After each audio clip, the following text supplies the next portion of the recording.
L'histoire commence alors qu'une fille nommée Coco fait sa lessive dans une rivière. Elle s'excuse auprès d'un cerf d'avoir fait des dégâts, mais dit que cela disparaîtra bientôt. Le désordre qu'elle a fait disparaît, et Coco dit que la magie est belle chaque fois qu'elle la voit. La magie est étonnante, mais son fonctionnement est inconnu. Les sorcières sont les seules à pouvoir lancer des sorts, et les gens ordinaires ne peuvent qu'en être bénis. Tout le monde ne peut pas devenir sorcière, il faut être né avec le potentiel. Coco imagine ce que ce serait d'être une sorcière, et elle ordonne à ses draps de se transformer en manteau volant. Cela ne fonctionne pas, mais elle est émerveillée par autre chose. C'est un carrosse Pégase, et elle n'en a jamais vu atterrir auparavant. Coco dit à sa mère que quelqu'un est arrivé, et elle est surprise lorsqu'elle tombe sur un étranger. Il y a aussi un groupe de filles qui regardent tous les tissus autour de la boutique. Coco est ravie car ce sont les personnes qui sont arrivées dans le carrosse Pégase. Le gars explique qu'il n'est pas avec les filles et qu'il cherche juste du tissu couleur fumée. Il propose de revenir quand ils ne seront pas occupés, mais Coco dit qu'elle peut l'aider. Coco espère pouvoir aller voir le carrosse Pégase quand elle aura fini, mais sa mère ne veut pas qu'elle touche aux affaires du client. Coco dit qu'elle ne sera pas une nuisance, et elle promet d'arrêter de dire qu'elle veut devenir sorcière. Sa mère accepte, alors Coco se met joyeusement au travail. Elle prend les mesures du gars et va couper le tissu pour lui. Coco prend tout son temps pour s'assurer de bien faire, et elle est choquée lorsqu'elle remarque que le gars est juste là. Il dit que Coco a une grande concentration et des mains fermes. Il admire son travail et dit qu'il n'avait aucune idée que ce village avait un artisan aussi compétent. Il appelle cela de la vraie magie, mais Coco ne le pense pas. Elle dit que la magie est bien plus mystérieuse, plus scintillante et bien plus précieuse. La magie est quelque chose de précieux, et c'est quelque chose qui est hors de sa portée. Il est assez évident qu'elle était prise de magie, alors le gars se demande pourquoi elle l'aime autant. Coco explique qu'elle est allée à un festival quand elle était plus jeune et qu'elle a rencontré une sorcière portant un masque. La sorcière vendait des livres d'images magiques, et il lui a demandé si Coco aimerait en acheter un. Coco adorait les livres d'images, mais elle n'avait aucune idée de ce qu'était la magie. La sorcière expliqua que la magie est un miracle qui rend ce monde vibrant. La sorcière lui donna un aperçu de ce que la magie pouvait faire, et Coco trouva cela très joli. Elle sut immédiatement qu'elle aimait la magie, et la sorcière dit que le livre qu'il vendait était accompagné d'une baguette gratuite. Coco était censée acheter des fruits avec son argent, mais elle acheta plutôt le livre d'images magiques. Sa mère n'était pas amusée, et Coco dit qu'un gars avec un chapeau pointu le lui avait vendu. C'est alors que Coco dit à sa mère qu'elle deviendrait une sorcière qui rend le monde vibrant. Malheureusement, sa mère révéla qu'elle ne le pourrait pas. Les gens ne peuvent pas devenir sorcières à moins d'être nés avec des pouvoirs magiques. Les gens ordinaires n'ont pas ce qu'il faut pour être une sorcière, et il n'y a pas d'exception. Coco refusa d'abandonner, alors elle montra à sa mère que le sol brillait à chacun de ses pas. Sa mère lui dit que si le sol continuait de briller tout le long du chemin, peut-être qu'elle avait bien ce qu'il faut pour utiliser la magie. Sur le chemin du retour, Coco regarda désespérément ses pas, espérant que la magie durerait. Malheureusement, la lumière dans ses yeux s'est évanouie en même temps que la lumière sous ses pieds. Depuis lors, Coco a pris goût à regarder la magie, et elle ne peut pas laisser tomber son rêve de devenir sorcière. Juste à ce moment, le sol tremble, et tout le monde se précipite dehors. Le carrosse a été renversé, et Coco se précipite pour vérifier l'état des autres enfants du village. L'un d'eux est passé sous le carrosse et s'est cogné la tête, ce qui a fait basculer le carrosse. Les filles sont furieuses parce qu'elles ne pourront pas rentrer chez elles sans leur carrosse.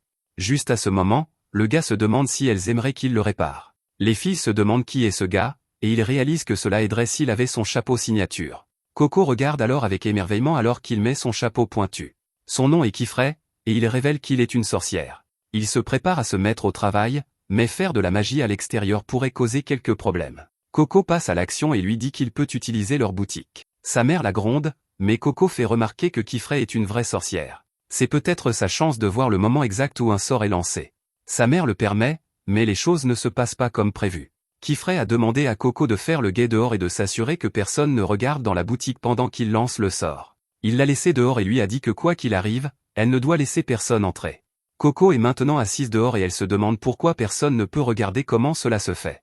La magie est partout dans le monde, mais les gens ne savent pas comment la magie est lancée. Les sorcières sont les seules à connaître le secret, et Coco aimerait vraiment pouvoir l'apprendre. Juste à ce moment, elle remarque que les garçons espiègles essaient de jeter un coup d'œil à l'intérieur de la boutique. Coco les affronte, mais ils l'ignorent. Au lieu de les arrêter, Coco se précipite là où ils sont et leur dit de s'écarter. Elle veut aussi regarder, mais des rideaux bloquent leur vue. Les garçons partent, et Coco reste là à bouder. Juste alors, l'un de ses draps est pris par le vent, et cela lui rappelle l'entrée en haut de la boutique. Coco se faufile à l'intérieur, d'où elle peut avoir une bonne vue. Elle s'arrête de regarder parce qu'elle sait que c'est mal. Malheureusement, elle ne peut pas résister et elle regarde ce que fait Kifray. Elle n'en croit pas ses yeux en voyant qu'il dessine la magie avec un stylo. Cela lui fait réaliser que la baguette qu'on lui avait donnée quand elle était plus jeune n'était pas du tout une baguette. Les sorts ne sont pas quelque chose que l'on lance, mais quelque chose que l'on dessine. Une fois le sort terminé, Kifray dit à Coco qu'il a fini. Il n'entend pas de réponse, alors il va vérifier son état. Dehors, il remercie Coco pour son dur travail, et on voit qu'elle a couru jusqu'à la porte juste à temps. Tout le monde part, et la mère de Coco dit qu'elle est soulagée. Coco aime tellement la magie qu'elle pensait que Coco voudrait partir avec la sorcière. Le père de Coco est mort d'une maladie, alors sa mère ne sait pas ce qu'elle ferait si Coco la quittait aussi. Coco se sent terriblement mal, et elle promet de ne jamais quitter sa mère. Après le dîner, elles se disent bonne nuit. Coco ne perd pas de temps et prend la baguette qu'elle a achetée quand elle était petite. Elle enlève le bas pour révéler qu'il s'agit vraiment d'un stylo. Coco a regardé chaque page du livre d'images magiques de nombreuses fois, et elles contiennent des motifs partout. Elle réalise maintenant que la baguette n'était pas juste un bonus accompagnant le livre, le stylo lui-même était la baguette magique. Elle enlève le haut de la baguette pour révéler qu'elle est remplie d'encre. Avant de commencer, Coco s'excuse auprès de sa mère. Elle promet toujours qu'elle n'ira nulle part, mais elle veut quand même voir si elle peut utiliser la magie. Coco passe alors du temps à essayer de reproduire les motifs du livre. Malheureusement, elle est déçue quand rien ne se passe. Coco n'est pas surprise, cependant, car elle réalise que ce ne serait pas si facile. Juste à ce moment, une petite rafale de vent souffle, et une goutte d'encre tombe de son stylo. Cela active le sort, et de petites étincelles émergent de son dessin. Coco n'en croit pas ce qu'elle vient de voir car cela signifie qu'elle vient d'utiliser la magie. Son plus grand rêve vient de se réaliser, et elle peut à peine se contenir. Cela signifie que, depuis le début, la magie est quelque chose qui doit être dessiné. Coco s'arrête alors qu'elle se souvient qu'elle n'était pas censée voir ce secret. Tout cela parce que Coco a vu Kifray le faire, et elle se demande s'il se fâcherait s'il l'apprenait. Coco reprend son stylo et dit qu'elle n'en dessinera qu'un de plus. Dans la forêt, on voit que Kifray se repose un peu et qu'il a fait un petit feu avec de la magie. Quelque chose le tracasse, et cela a à voir avec le livre d'images dont il a entendu Coco parler. Juste à ce moment, il comprend ce qui le tracasse, et il sort du lit en sursaut. Chez Coco, elle doit éteindre un feu qu'elle a créé avec de la magie. Elle dit qu'elle commence à maîtriser l'utilisation de la magie, et on voit qu'elle a déjà dessiné plusieurs images. Coco a appris que les plus grands sont plus forts que les plus petits. Ceux qui sont dessinés proprement durent plus longtemps que ceux qui sont bâclés. Cependant, dessiner les motifs en grand et proprement est assez difficile à faire. Elle repense à la façon dont Kifray l'a fait et à quel point il avait l'air de le faire facilement. Juste alors, Coco a une idée et elle sort à nouveau le livre. Elle réalise qu'elle peut dessiner les motifs proprement en suivant les contours de l'exemple. Coco est ravie lorsqu'elle termine son meilleur dessin jusqu'à présent, mais Kifray surgit de nulle part pour l'attraper. Alors que la magie se déchaîne, Kifray la fait sortir précipitamment de la maison. Il l'emmène aussi loin que possible de la magie et lui demande furieusement si elle vient de dessiner de la magie. Il est sûr qu'elle l'a fait, alors il exige qu'elle lui dise ce qu'elle a dessiné. Kifray veut savoir quel sort c'était, mais Coco ne le sait pas. Elle a simplement tracé le motif qui se trouvait à l'intérieur du livre d'images. Juste à ce moment, ils entendent la mère de Coco l'appeler. Elle est inquiète pour Coco, et Coco lui dit désespérément de s'éloigner de la maison. Malheureusement, il n'y a pas de temps, car la glace recouvre rapidement tout ce qui est en vue. Coco crie d'horreur alors que sa mère ne peut pas s'échapper et qu'elle est figée sur place. Alors que Coco crie de douleur, Kifray pense à la magie interdite. Coco supplie désespérément Kifray de la lâcher, mais il sait qu'elle sera juste rattrapée par la magie aussi. Coco s'en moque parce qu'elle veut juste sauver sa mère. Kifray essaie d'expliquer que c'est un sort puissant et qu'il est maléfique aussi. C'est inutile, cependant, car Coco est déterminée et elle se libère. Kifray doit la sauver d'une chute, mais il n'y a pas de remède à la douleur de Coco. Elle crie vers sa mère, mais la magie continue de se propager. Kifray l'éloigne, et Coco ne peut que s'excuser. Elle n'avait aucune idée que les choses pouvaient devenir aussi graves, et Kifray dit qu'il comprend. La magie est gardée secrète pour qu'une telle chose n'arrive jamais. Le secret est que tout ce dont quiconque a besoin pour utiliser la magie, c'est d'encre spéciale et d'un ensemble de sceaux d'incantation. Cacher cette grande vérité est la règle unique pour être une sorcière. Maintenant que Coco a découvert ce secret, il doit effacer ses souvenirs. Coco est horrifiée d'entendre cela et le supplie de ne pas le faire. Si elle oublie tout, elle ne pourrait que se demander qui sauvera sa mère. Kifray dit que c'est très regrettable, mais qu'il n'y a pas d'autres options. Si elle pouvait lui dire quel genre de sceau elle a dessiné, il saurait peut-être comment inverser ce qui est arrivé à sa mère. Coco ne se souvient pas du type de magie qu'elle a dessiné, mais elle connaît le contenu du livre d'images par cœur. Juste à ce moment, Kifray réalise quelque chose. Si ce livre a été écrit par celui qu'il soupçonne, alors il ne peut pas permettre à Coco d'oublier. Kifray cherche quelqu'un, et il ne veut pas perdre la trace de son emplacement. Les souvenirs du livre que Coco a pourraient être la clé pour les trouver, donc elle est le seul indice qu'il a. Il n'aura aucun moyen de les retrouver s'il efface sa mémoire. Kifray demande alors à Coco si elle est sûre de pouvoir identifier le livre si elle le revoyait. Il exige de savoir si elle s'est souvenue de chaque page par cœur et de la page exacte qu'elle a copiée. Coco dit qu'elle en est sûre, et elle comprend pourquoi il demande. S'ils peuvent trouver un autre exemplaire du même livre, ils peuvent trouver le sort d'incantation qu'elle a dessiné. Elle se demande si cela signifie qu'ils peuvent sauver sa mère. Kifray ne veut pas faire de promesses, mais il dit qu'il y a encore une chance. Coco le supplie de ne pas effacer ses souvenirs car elle veut désespérément sauver sa mère. Kifray se demande si elle peut garder le secret, et elle dit qu'elle le peut. Il lui demande si elle est prête à apprendre, et elle se demande ce qu'il veut dire. Il explique qu'une fois qu'elle connaîtra la vérité, on ne pourra pas revenir en arrière. Elle deviendra l'une de celles qui connaissent le secret, et elle doit choisir de se tenir à leur côté. C'est la seule façon pour elle de garder ses souvenirs, et Kifray déclare qu'elle va devenir une sorcière. Des heures plus tard, Coco se réveille et se retrouve dans un carrosse Pégase. Kifray dit qu'ils sont presque arrivés à destination, et il montre du doigt l'extérieur. C'est son atelier et l'école où Coco apprendra. Kifray explique qu'il a planté des graines de garde autour de la maison de Coco. Elles pousseront en un rien de temps et serviront de barrière. Kifray voit que Coco est contrariée et se demande ce qui ne va pas. Elle est en larmes et explique qu'elle a promis à sa mère de ne pas la laisser seule. Kifray lui dit de ne pas se faire de mal car elle ne savait pas ce qu'elle faisait. Il lui suggère de pleurer autant qu'elle a besoin pour pouvoir regarder devant elle. Kifray utilise un peu de magie et déclare que ce sera sa nouvelle maison à partir d'aujourd'hui. Coco est émerveillée, et il dit que ce n'est que de l'eau. Elle n'y croit pas car c'est trop rond et flottant pour être de l'eau. Kifray la laisse se laver, mais elle a peur de toucher à une magie qu'elle ne comprend pas.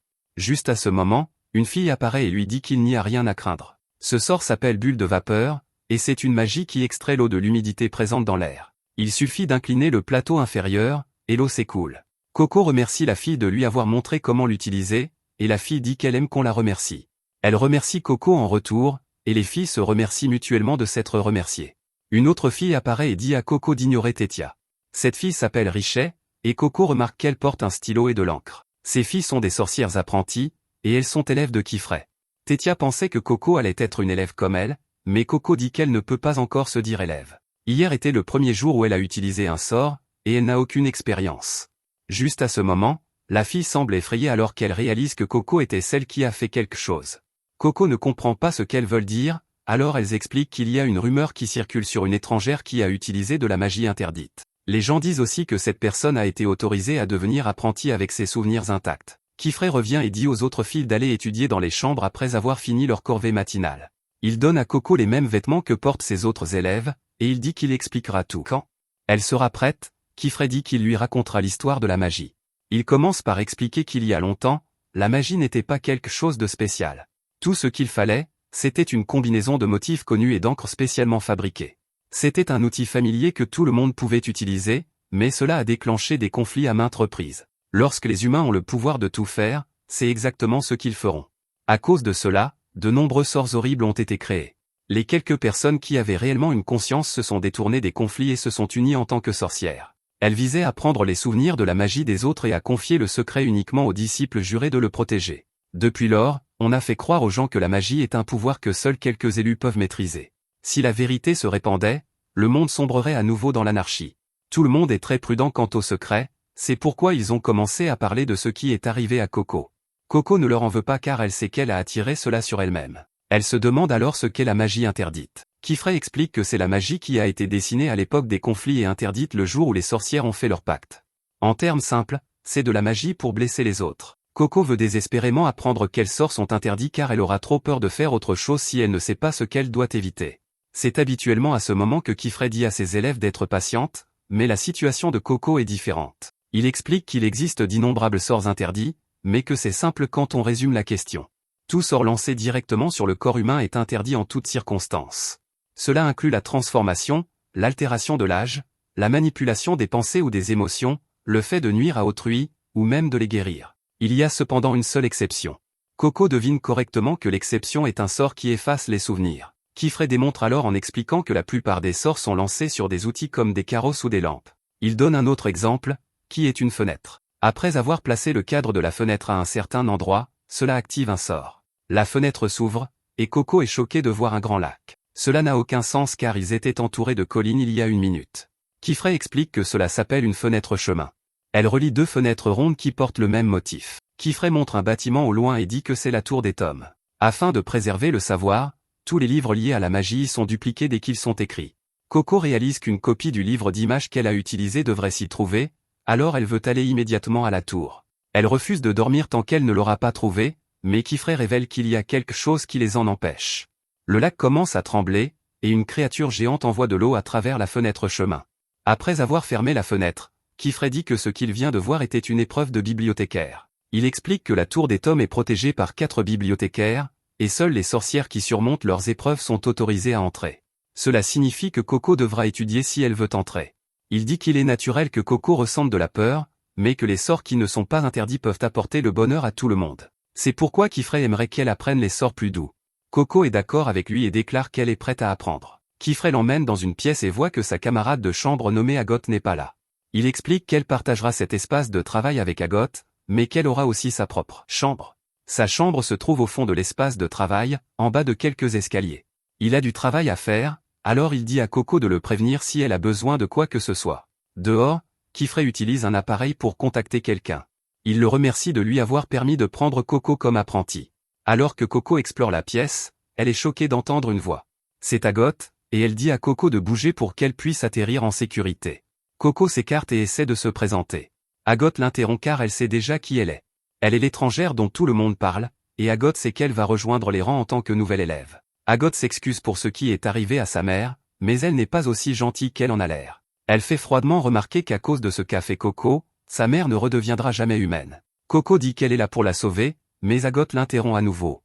Agot et les autres dessinent des sceaux d'incantation jusqu'à ce que le bout de leurs doigts devienne noir pendant toute leur vie. Elles ont travaillé sans repos jusqu'à ce qu'elles réussissent les tests. Ce n'est qu'à ce moment-là qu'elles ont été autorisées à devenir apprenties. Agot n'aime pas la façon dont Coco est arrivée ici, et elle dit que Coco est une fille ordinaire qui ne sait rien. Pour rendre ses sentiments encore plus clairs, elle dit qu'il n'y a aucun moyen qu'une étrangère comme Coco puisse jamais devenir une sorcière. Coco dit qu'elle a déjà dessiné des sorts, et qu'elle ne saura pas tant qu'elle n'aura pas essayé. Agot déclare qu'elle doit faire ses preuves, et que son test commencera demain. Ce soir-là, tout le monde fait une fête de bienvenue pour Coco, mais les filles sont déçues de voir que la nourriture est la même que d'habitude. Kifré explique que c'est allé si vite, donc la fête devra attendre une autre fois. Agot mange dans sa chambre comme d'habitude, alors elle mange sans elle. Coco est émerveillée par la délicieuse nourriture, et les filles expliquent que Kifré est un grand chef. Cette nuit-là, Coco se met au lit, mais elle ne peut s'empêcher de pleurer, et elle pense à sa mère. Le lendemain, elle pense à la façon dont elle doit passer des tests pour devenir apprentie. Coco lit un livre, mais il n'explique pas ce qu'elle doit faire. Kifré explique qu'il y a beaucoup de choses que les livres ne disent pas sur la magie. Elle apprendra plus en faisant qu'en lisant, alors il lui montre quelques outils. On les appelle composants, et ce sont eux qui servent à dessiner la magie. Coco dit que tout cela a l'air cool, mais elle a encore un peu peur de toucher le stylo à encre. Elle met de côté ses peurs car elle veut sauver sa mère coûte que coûte. Leur leçon commence, et Coco est rapidement dépassée. Kifré propose de lui laisser faire une pause, mais Coco dit que ça va. Cela étant dit, Kifré veut qu'elle lui dise ce qu'elle a appris. Coco explique qu'un sort est composé de 3 éléments. Le sigle au centre en est un, et il est entouré de lignes appelées signes. Ensuite, il y a le cercle extérieur qui le complète, appelé l'anneau. Les types de sigles sont le feu, l'eau, la lumière et le vent. Les signes déterminent la forme que prend la magie, ainsi que sa taille et sa direction. Lorsque l'anneau extérieur est complété, il verrouille le sceau en place et active le sort. Coco est impatiente d'en essayer un, mais elle a besoin d'un moment. Elle commence enfin, mais elle n'est pas contente de ce qu'elle a dessiné. Kifré lui dit de ne pas le jeter, mais elle ne veut même pas qu'il le regarde. Elle dit que c'est bâclé et que les lignes sont toutes désordonnées. Kifré explique que c'est normal car elle apprend encore. Ce qu'il veut souligner, c'est qu'elle n'a pas connecté son anneau. Il lui rappelle qu'un sort ne s'activera pas s'il ne forme pas un cercle complet. Kifré la rassure en lui disant qu'il est naturel d'avoir la main qui tremble quand on apprend à utiliser un nouvel outil. Si elle continue à travailler, elle apprendra à le contrôler en un rien de temps. Il lui ordonne de connecter le cercle pour qu'elle puisse activer son sort. Cela fonctionne, mais son sort finit par couvrir Agot d'eau. Coco s'excuse profusément, et elle remarque qu'elle a aussi abîmé le dessin d'Agot. Agot dit qu'elle n'est pas contrariée et qu'elle aimerait juste voir le sceau d'incantation que Coco a dessiné. Elle le lui montre, et Agot peut immédiatement voir quel est le problème. Elle montre à Coco que l'un de ses signes est plus long que les autres. Cela a amplifié la pression dans une direction et a fait jaillir l'eau. Kifré est impressionné par Agot comme toujours, c'est pourquoi il lui fait assez confiance pour laisser Coco entre ses mains. Coco est choqué, et Kifré explique qu'il se rendra à la grande salle pour les 2 ou 3 prochains jours. Coco s'inquiète, mais Kifré lui dit qu'elle peut apprendre beaucoup de choses de ses pairs. Il lui ordonne d'observer attentivement Agot et d'apprendre. Coco s'excuse pour ce qui s'est passé, mais Agot lui dit d'arrêter. Elle devient très sérieuse et rappelle à Coco qu'elle a dit qu'elle devrait faire ses preuves. Coco a encore peur, et Agot déclare que son test commence maintenant. Merci d'avoir regardé mon résumé. N'oubliez pas d'aimer la vidéo.